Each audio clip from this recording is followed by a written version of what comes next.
langsung begitu dapat kabar saya mengkonfirmasi.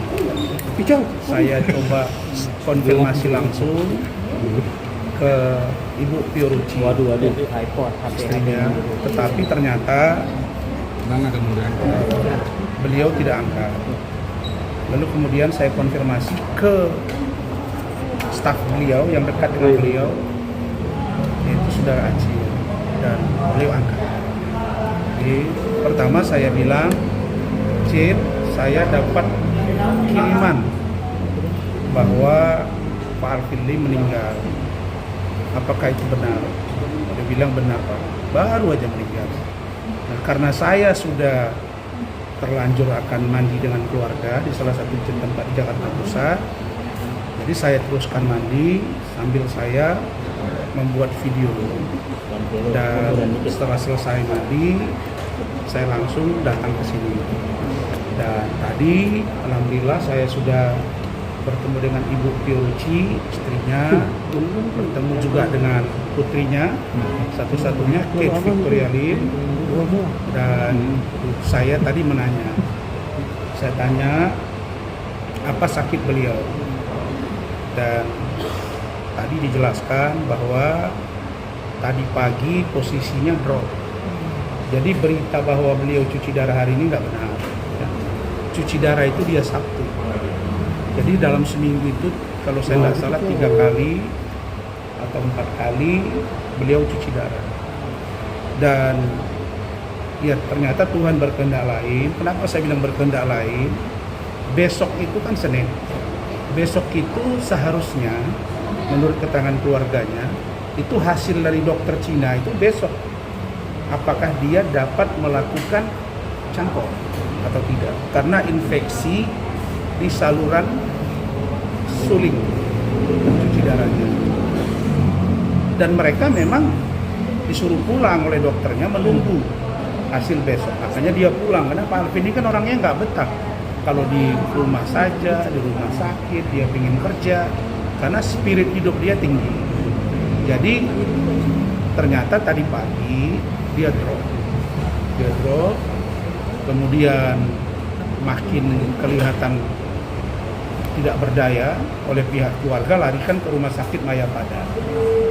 Dibawalah ke rumah sakit Mayapada dan meninggalnya di rumah sakit Mayapada. Memang dari dulu Pak Alvin ini selalu berobat di Mayapada. Jadi tadi beliau dinyatakan meninggal dalam keadaan baik. Dan yang paling menyedihkan itu bagi saya sebenarnya adalah saya sudah dalam setahun ini berteman baik dengan beliau. Dan selalu Pak Alvin ini kalau komunikasi dengan saya itu by chat WA. Tapi 2 minggu terakhir itu dalam seminggu bisa 3-4 kali beliau telepon saya. Telepon saya berdiskusi tentang kasus yang ditangani dan yang sedang dilaporkan oleh dia. Nah, lalu kemudian saya kasih masukan, bahkan pertama kali beliau bilang, Bang, aku baru nyampe di Indonesia nih.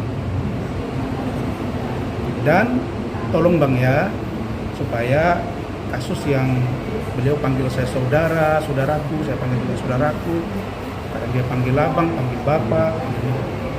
Dia bilang, saudaraku, tolong ya, kasus yang sedang saya laporkan ditindaklanjuti, dan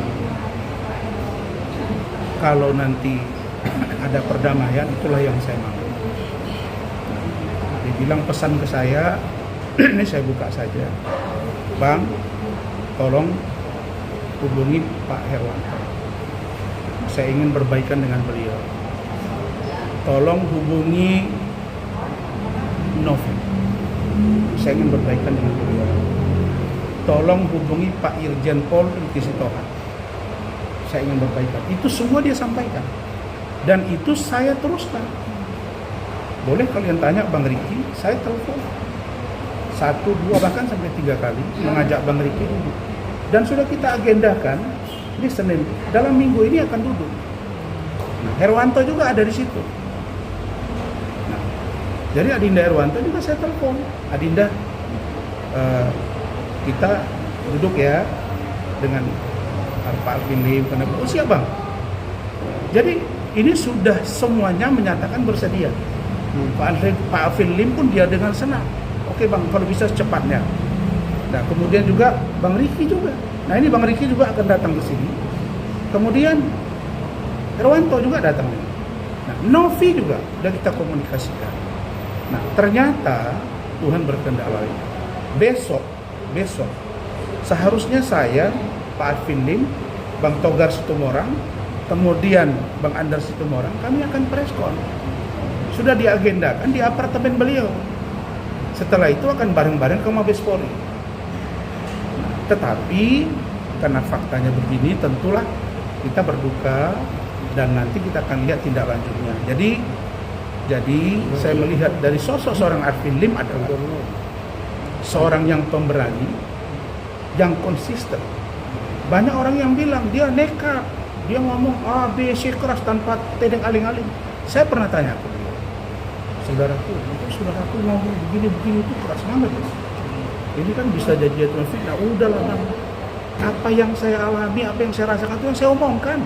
Biar sejarah yang mencatat apa yang saya sampaikan ini. Itu kata beliau.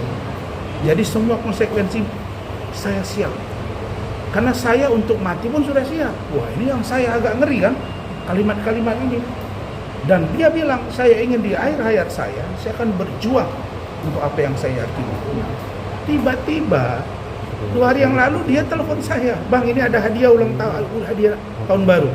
Apa ini? Dikiriminlah ucapan dia mencabut laporan terhadap Novi dan Adinda Irwanto. Jadi saya sangat bersedih. Kenapa? Karena di ujung dari kondisi yang sedang ribut ini, beliau sudah bermurah hati dan semua orang bermurah hati untuk duduk. Tapi ternyata kita bertemu justru untuk mengantar beliau ke tempat peristirahatan terakhir. Jadi itu, dan saya pun masih berpakaian seperti ini karena saya memang keluar rumah pakaian begini lalu mandi dan akan begini. Jadi saya nggak mungkin lagi balik ke rumah saya langsung datang ke sini. Kira-kira begitu. Ucapannya Bang. Saya yakin Pak Alvin Lim adalah orang baik dan Tuhan insya Allah akan memberikan tempat terbaik buat beliau.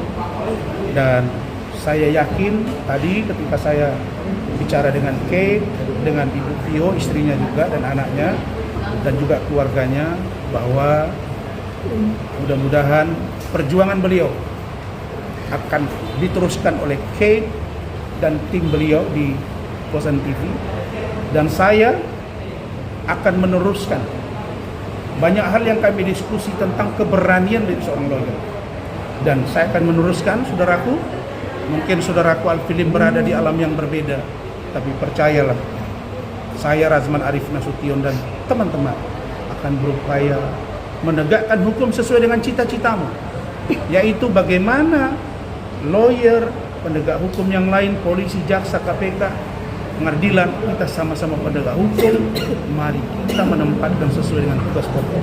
Itu yang selalu kami diskusikan. Begitu. Oke, thank you Bang. Terima kasih ya.